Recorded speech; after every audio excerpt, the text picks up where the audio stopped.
ইলিশ মাছের কথা সবাই বলছেন। ইলিশ মাছ উপদেষ্টাদের টেবিলে পাওয়া যায়।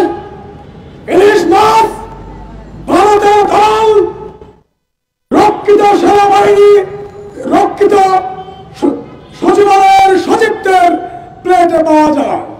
কিন্তু আমার রিক্সাওয়ালা, আমার দিনমজুর, আমার ছাত্র ভাই, আমার সাধারণ ছাত্র ভাই বোনদের প্লেটে ইলিশ মাছ উঠতে পারে না আজকে 16 বছর ধরে।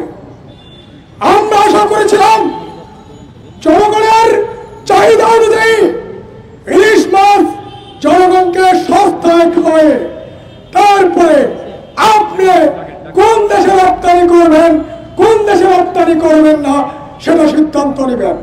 কিন্তু যে মাননীয় উপদেষ্টা আসিফ নজরুল সাহেব আপনি 500 টন ইলিশ রপ্তানির জন্য আওয়ামী লীগের সমালোচনা করেছিলেন, আমরা সবাই সমালোচনা করেছিলাম। কোন আক্কেলে আপনি জনগণের পারমিশন না নিয়ে, আমরা আন্দোলনকারীদের অনুমতি না নিয়ে আপনি 3000 টন ইলিশ ভারতে রপ্তানি করলেন? তাহলে জনগণ কি বুঝে নেবে? জনগণ কি শুধু হাসিনাকে ভারতের গোলাম মনে করবে, নাকি রক্তে পাওয়া স্বাধীনতার উপদেষ্টাকেও গোলাম মনে করবে? এই স্পষ্ট জবাব উপদেষ্টাদেরকে দিতে হবে। বাণিজ্য মন্ত্রণালয়, আপনার কাজ ভারতে ইলিশ রপ্তানি নয়, আপনার কাজ বাংলাদেশের জনগণকে সস্তায় খাওয়ানো, সস্তায় ইলিশ খাওয়ানো, দ্রব্যমূল্যের ঊর্ধ্বগতি কমানো। আপনি তা করছেন না কেন? সেই জবাব উপদেষ্টাদেরকে দিতে হবে, বাণিজ্য মন্ত্রীকে দিতে হবে।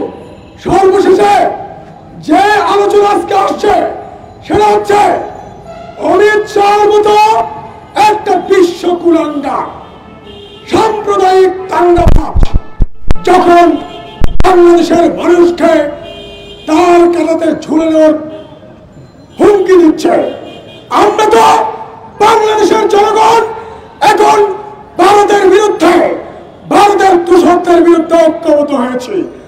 আমরা যদি সিদ্ধান্ত নেই একটা লাশ যদি ঝুলে সীমান্তে, আমরা ভারতীয়দের 10টা লাশ চড়িয়ে দেবো বাংলাদেশ সীমান্তে। সাবধান হন, বাঙালি কিন্তু বিকাউ জাতি। ব্রিটিশের বিরুদ্ধে সূর্য সেন চট্টগ্রাম থেকে অস্ত্র ধরেছিল, প্রীতিলতা বাংলাদেশ থেকে অস্ত্র ধরেছিল। পাকিস্তানিদের বিরুদ্ধে কি করেছি সেটা তো আপনারাই বেশি ভালো জানেন। যদি ভারত যদি তার আগ্রাসনবাদিতা, সাম্রাজ্যবাদিতা, তার অর্থনৈতিক আগ্রাসন, রাজনৈতিক আগ্রাসন, ভূ রাজনৈতিক আগ্রাসন, সামুদ্রিক আগ্রাসন, সকল আগ্রাসন বন্ধ না করে, সীমান্ত আগ্রাসন বন্ধ না করে, পানি আগ্রাসন বন্ধ না করে ভারতকে কেটে 100 টুকরা করার জন্য বাংলাদেশের জনগণকে আহ্বান জানাচ্ছি, প্রস্তুতি নেওয়ার আহ্বান জানাচ্ছি।